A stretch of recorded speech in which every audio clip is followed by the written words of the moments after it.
Puji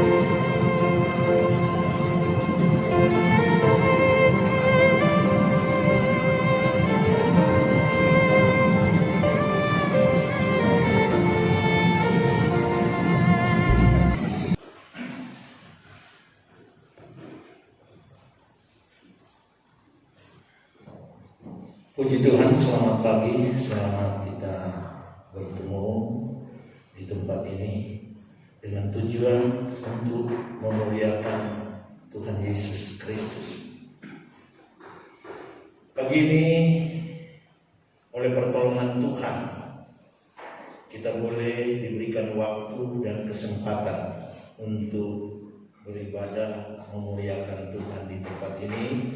Sebab itu, firman Tuhan kita akan baca di dalam suratan Paulus kepada jemaat Efesus pasal yang kelima ayat yang ke-25.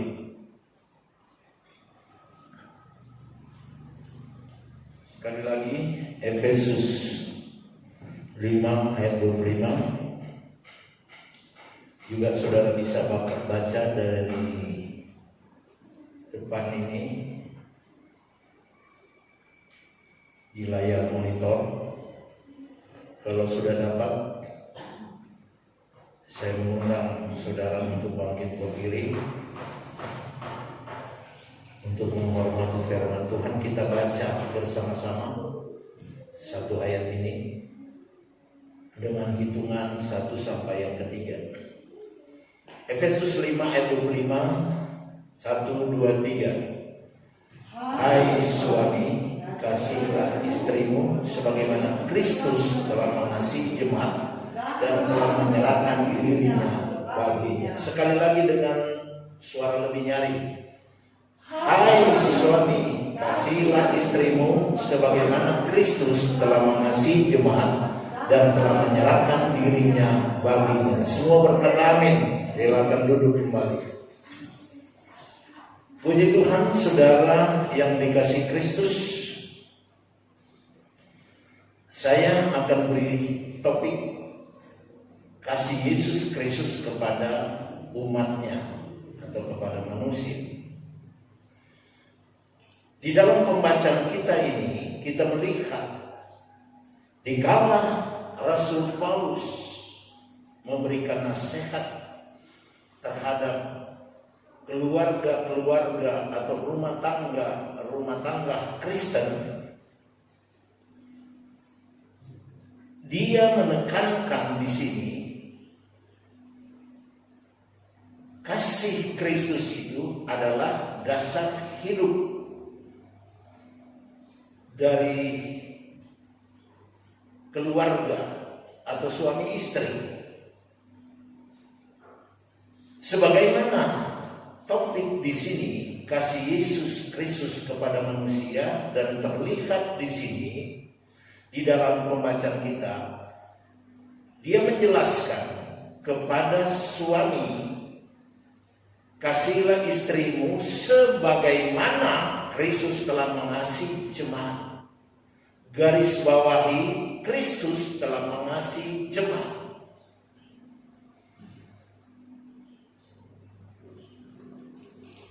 Sebab itu kita berikan pertanyaan, karena jemaat itu besar. Kalau sekarang sampai ke seluruh dunia, dari organisasi-organisasi Kristen mengklaim bahwa dia jemaat Tuhan. Tetapi siapa di antara manusia yang dikasihi Tuhan? Memang jemaat yang di dalamnya ada beragam-ragam tingkatan kehidupan rohani. Tapi kita lihat berdasarkan firman kasih Yesus Kristus kepada manusia. Pertama-tama kita akan lihat bahwa kasih Kristus itu nyata kepada tiap-tiap orang yang sudah percaya kepada Kristus atau yang disebut dengan jemaat. Sebab di dalam Efesus ini juga dikatakan di dalam Efesus 5 ayat 2, dan hiduplah dalam kasih sebagaimana Kristus juga telah mengasihi kamu atau mengasihi kita.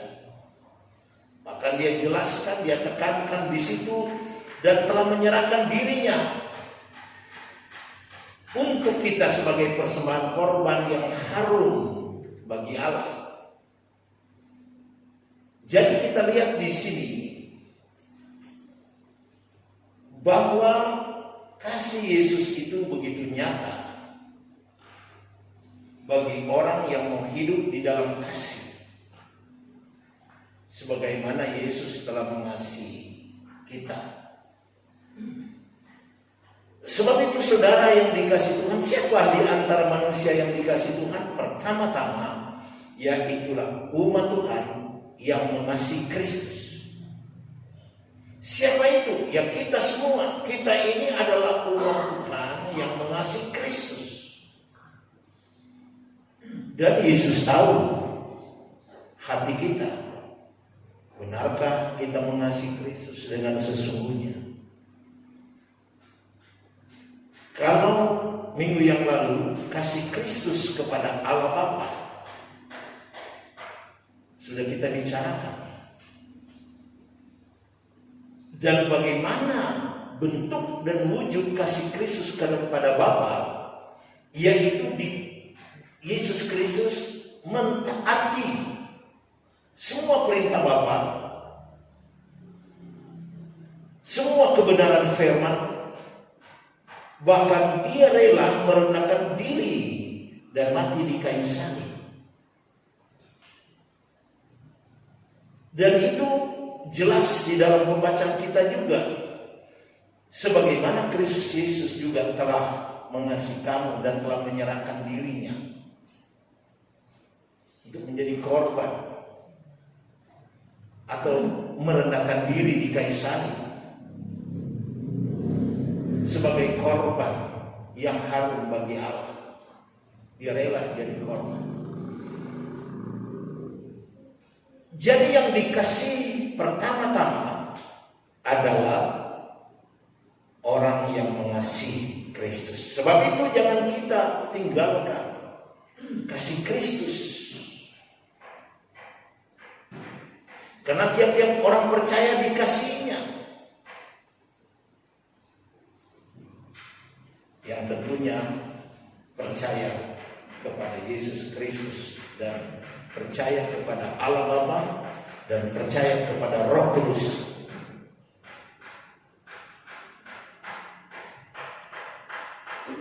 Sementara itu di dalam Yohanes 13 ayat 1, Paskah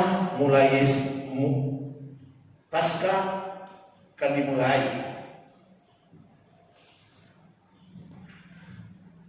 Dan Yesus tahu bahwa saatnya sudah tiba untuk beralih dari dunia ini kepada Bapa. Dijelaskan di situ kalau saudara perhatikan. Sama seperti ia senantiasa mengasihi murid-muridnya. Demikianlah sekarang ia mengasihi mereka. Siapa mereka itu? Yaitu kita semua tentunya. Dan mengasihi kita itu, dia katakan di situ, sampai kepada kesudahannya. Dan kita ini disebut murid-murid. Kita belajar kepada Yesus Kristus. Belajar tentang apa kepada Yesus Kristus? Yaitu belajar tentang Injil. Supaya kita mengetahui tentang kerajaan Allah yang dijanjikan dan diberikan kepada kita. Dan kalau memang kita merindukan kerajaan Allah, maka kita belajar terus kepada ajaran Kristus. Nah, ajaran Kristus ini akan menuntun kita sehingga kita memahami dan mengetahui rahasia kerajaan Allah itu. Karena itu merupakan doa dari Yesus yang diajarkan kepada murid-murid. Bapa di surga,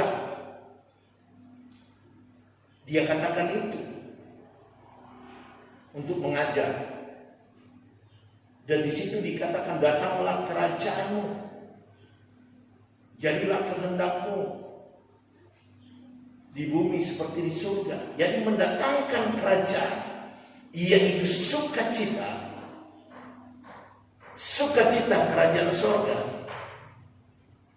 sehingga kita memiliki panjang dari kerajaan surga. Dan rahasia itu akan terbuka terus bagaimana suasana kerajaan surga nanti. Sebab itu kita harus mengasihi Tuhan, karena Tuhan mengasihi kita. Kita lihat selanjutnya, yaitu siapakah yang menjadi atau yang dikasih Kristus. Sudah sangat jelas sekali, yaitu tiap-tiap orang yang mengasihi Tuhan. Dan kita ini adalah murid-muridnya, dan dia mengasihi kita sampai kesudahan alam. Kemudian, siapakah yang akan menjadi milik Yesus Kristus? Kalau dia mengasihi kita, maka kita akan menjadi miliknya. Di dalam Yohanes 17 ayat yang kedua, sama seperti engkau telah memberikan kepadanya kuasa atas segala yang hidup, demikian pula ia akan memberikan hidup yang kekal kepada semua yang telah engkau berikan kepadanya. Perhatikan di sini, kalau pertanyaan tadi, siapakah yang menjadi milik Yesus Kristus? Yang menjadi milik Kristus ini adalah orang-orang percaya yang sudah diberikan oleh Bapa kepada Yesus Kristus. Perhatikan, jadi Bapa memberikan kehidupan kita kepada Yesus Kristus. Jadi umat Tuhan ini milik Bapa. Bapa yang membuka hati kita dan menyerahkan kehidupan kita kepada Kristus, sehingga Kristus memiliki kehidupan kita oleh kasih Allah. Karena begitu besar kasih Allah akan dunia ini, sehingga diberikannya anak yang tunggal, kasih Allah kepada dunia. Maka kita ini dimiliki oleh Allah Bapa, dikasihnya, dan kita mau percaya kepada Kristus, kita diberikan kepada Kristus untuk percaya kepadanya dan menjadi milik Kristus. Jadi siapakah yang menjadi milik Kristus? Yaitu umat yang diberikan oleh Bapa kepada Kristus, yaitu kita semua. Yesus juga menjelaskan hal tersebut di dalam Yohanes 17 ayat yang ke-9. Kalau saudara melihat di situ, aku berdoa untuk mereka, bukan untuk dunia aku berdoa, tetapi untuk mereka yang telah engkau berikan. Jadi yang telah Bapa berikan. Engkau itu menunjuk kepada Bapa. Yang engkau telah berikan kepadaku, sebab mereka adalah milikmu. Jadi kita ini adalah milik Bapa yang diberikan kepada Yesus. Dan dia jelaskan di dalam ayat 12, selama aku bersama mereka, aku memelihara mereka dalam namamu, yaitu namamu yang telah engkau berikan kepadaku. Aku telah menjaga mereka dan tidak ada seorang pun dari mereka yang binasa, selain daripada dia yang telah ditentukan untuk binasa, supaya genaplah yang tertulis dalam kitab suci. Jadi siapa milik Kristus itu? Yaitu umat-umat Tuhan yang dimiliki oleh Bapa dan diserahkan kepada Kristus, dan kemudian Kristus memiliki kehidupan kita, dan dia katakan, aku akan menjaga mereka, menjaga kita semua, yang menjadi tanggung jawab Kristus, karena kita ini adalah milik Bapa. Dan dia katakan, aku telah menjaga mereka dan tidak ada seorang pun dari mereka yang binasa. Jadi Kristus telah menjaga kehidupan umat Tuhan yang dimiliki oleh Bapa, yang diserahkan kepada Kristus dan juga menjadi milik Kristus, dan dia memiliki tanggung jawab untuk menjaga saudara dan saya.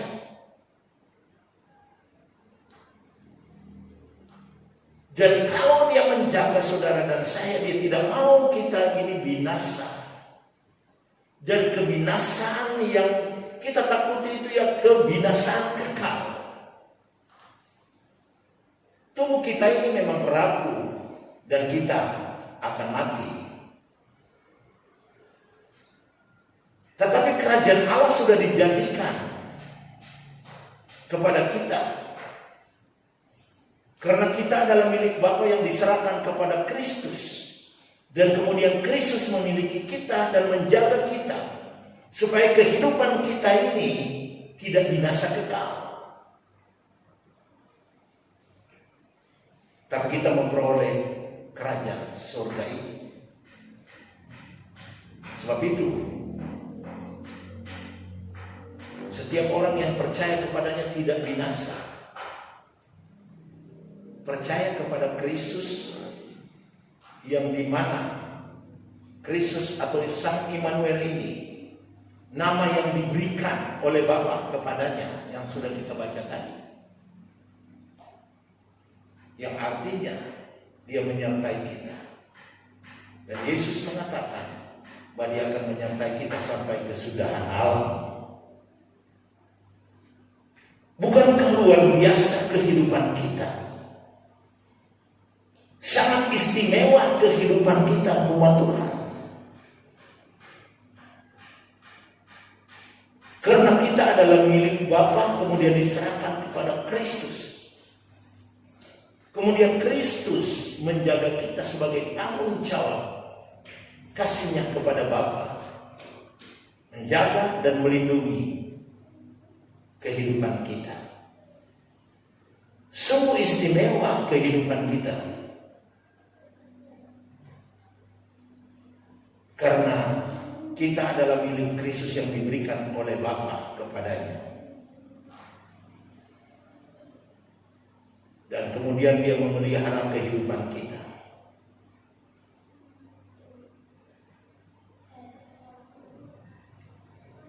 Kita baca lagi Yohanes 13 ayat 1. Yang kita sudah banyak kali baca ayat ini. Apalagi kalau kita sudah mulai mau Paskah, Prapaskah. Sementara itu sebelum hari raya Paskah mulai, Yesus telah tahu bahwa saatnya sudah tiba untuk beralih dari dunia ini kepada Bapa, sama seperti senantiasa mengasihi murid-muridnya. Demikianlah sekarang ia mengasihi mereka sampai kepada maksud kami, kepada kesudahannya. Jadi penyertaan Tuhan kepada kita itu bukan cuma generasi kita, bukan cuma kehidupan kita, tapi anak cucu kita, tetapi sampai kepada kesudahan. Warisan kita, anak cucu kita, cece kita, sampai kapan itu beranak cucu terus menerus sebelum Tuhan datang. Tetapi Dia berjanji akan menyertai kita sampai kesudahannya, kesudahan bumi ini. Sekarang ini kita ditakuti dengan COVID-19. Sehingga telah membatasi semua aktivitas, termasuk aktivitas rohani. Tetapi kalau kita sadar kita dikasihi oleh Yesus, dan Dia berjanji kepada Bapa sendiri melalui doanya bahwa kehidupan kita, yaitu kehidupan umat yang diserahkan Bapa kepada Kristus, Dia akan menjaga kita. Ini satu hiburan, satu dorongan kekuatan iman, supaya dalam kehidupan kita tetap bersungguh-sungguh di dalam Tuhan, tetap beriman kepadanya, tetap mentaati kebenaran firman, karena ada janji Tuhan bahwa Dia memelihara kita bahkan sampai kesudahannya. Jadi kalau umat Tuhan dipelihara,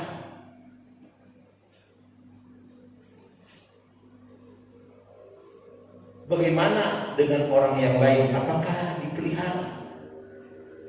Apakah dikasihnya? Tuhan mengasihi dunia ini, sebab begitu besar kasih Allah akan dunia ini dalam Yohanes 3:16.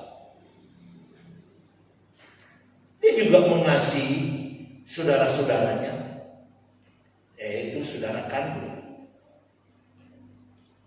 Bahkan Yesus juga mengasihi musuhnya, dengan harapan tentunya supaya mereka itu percaya kepadanya. Jadi saudara yang dikasih Tuhan, kalau Kristus atau Allah Bapa mengasihi isi dunia ini dengan maksud supaya yang percaya kepadanya tidak binasa, dan itu diwariskan kepada Yesus Kristus untuk mengasihi dunia. Sebab itu doanya kepada Bapa. Yesus berdoa, "Ya Bapa, ampunilah mereka, sebab mereka tidak tahu apa yang mereka perbuat."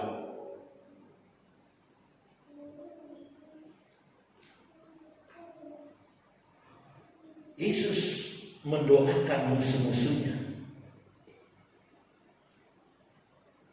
Di saat menderita di kayu salib, Dia bisa mendoakan. Mereka membuang undi untuk membagi pakaiannya, tetapi di saat itu Dia sempat berdoa, "Ya Bapa, ampunilah mereka, sebab mereka tidak tahu apa yang mereka perbuat." Dia berikan pengampunan dengan satu harapan. Satu waktu mereka bertobat, Dia bukan langsung menghukum mereka dengan mengatakan kata-kata yang kasar, kata-kata terkutuk. Tidak, Dia tidak mengutuki mereka, tapi Dia mendoakan mereka. Karena Bapa mengasihi dunia, Yesus juga mengasihi dunia ini. Nah, bagaimana dengan kehidupan kita? Tentunya kita tidak akan terlepas dari kasih-Nya. Mereka yang jahat saja Dia doakan dan Dia mengasihi mereka. Apalagi kita yang taat dan setia. Anak-anak kecil dikasihinya. Dia katakan, jangan melarang mereka untuk datang kepadaku.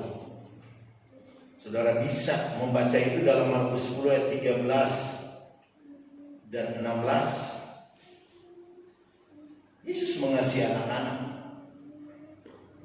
Dan kesimpulannya, Yesus mengasihi kita semua. Yesus mengasihi kita sebagai jemaat. Lebih-lebih Yesus mengasihi orang yang taat dan mengasihi Yesus Kristus. Siapa itu? Yaitu kita semua yang telah ditebus dengan darah Kristus di kayu salib. Dia mengasihi kita karena memang juga kita mengasihi Dia. Puji Tuhan. Kita diberikan waktu sejam untuk ibadah. Sebab itu ini tinggal beberapa menit, sejam.